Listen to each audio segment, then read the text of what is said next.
All right, holiday season's behind us. New Year's resolutions, you're out of the way. We are moving forward, and this spring selling market is starting to be upon us.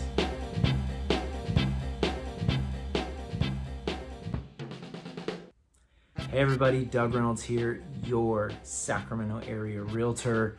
I've been fortunate enough to be working with buyers and sellers in the Sacramento area going on 18 years now. I know I am starting to get some of those wrinkles here after all this time. So 18 years in the business, it's been awesome. It's been a wild ride. We've had highs and lows, COVID, all that good stuff. But as you know, I do a monthly market video update. This is every single month talking about the stats, the data that's going on in the market. I love watching the stats because it either is confirming what I'm seeing and feeling with my clients and what's going on, or it maybe points something out that I haven't quite noticed a trend in yet, and it kind of gets my attention. Go, ooh, the market is kind of shifting this way or that way. In the numbers, you can see that if you watch it closely. So, monthly market update for Sacramento real estate. This is for the end of February 2024, beginning of March 2024. And we're going to talk about the stats for January, and we're going to go from there. All right, let's see. This is Sacramento County for January 2024. All right, median home sales price was at $515,000 for Sacramento County. That's down compared to December, month over month. That's down 3.7%. The median sales price was $535,000 in December. Not all that common to see fluctuations like this at the end of the year. Usually maybe a little uptick in December on sales and then drops down in January. So nothing too surprising. Year over year, that is up 3.21%. The median was $499,000 back in January 2023. So that's where we're at on the median sales price. For the month of January, the highest sales price in the county, $2,575,000. And on the low side, we had a house sell all the way down for $255,000. So that's the range that we were working with in the month of January for closings. So that was 593 single-family homes that closed in January. That's down from December as expected. Basically, January is pretty much almost always going to have less homes sale and close escrow in January than compared to December, as was the case this year. It was down 11%. There was 666 properties that closed escrow in December last month. But it is up 6.1% year over year. So January 2023, we only had 559 properties close escrow, so we had more. And we are trending in the direction of slowly starting to see more sales, slowly starting to see more pendings than we had last year. Last year was a very slow year in regards to homes sold, homes listed, all those things. We are slowly starting to see a little bit more.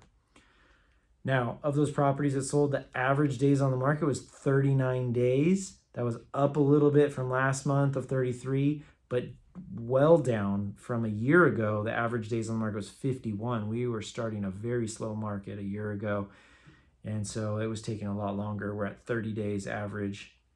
Now, of all those 593 properties that closed escrow, over half of them had multiple offers. We just don't have a lot of homes available on the market right now, and therefore that creates multiple offers. So we had almost 53% had multiple offers on them.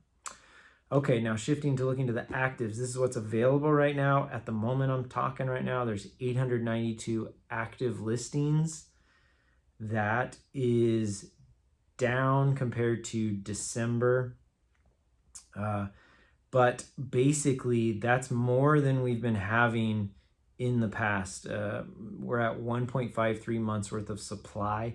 It's basically just there's not a lot available, and there's not a lot closing, but a little bit more than we've had, as well as the pending sales. Pendings are up. We got 920 pending sales in the county right now, and that is drastically up from a month ago, only 703 in December.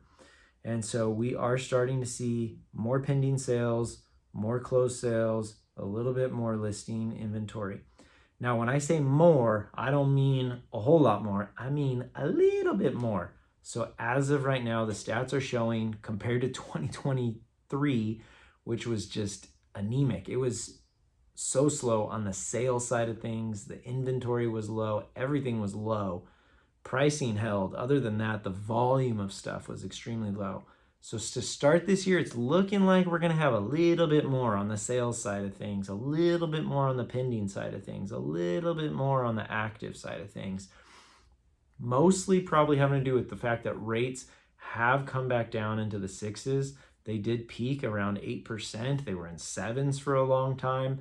So now that they've come down and they're in about the sixes, high sixes range right now, that has started to kind of grease up the gears a little bit and get movement moving a little bit more forward. So I expect that we're going to have a much better into winter, beginning of spring than we had at this time last year. I think we're going to start to see a bit more sellers coming on the market. We're seeing a bit more buyers. There's going to be a bit more activity going on. It really is interest rate dependent. If they stay in kind of the sixes range, the high sixes, we're probably going to have a little bit more volume. If they drop down to low sixes or even high fives, we're probably going to start to see a lot more volume than we had at this time last year. So if you're looking for kind of a personal conversation on how this all affects you as either a buyer or a seller, feel free to reach out to me. You can find my website, realestatewithdoug.com. I look forward to talking to you soon, and clear skies.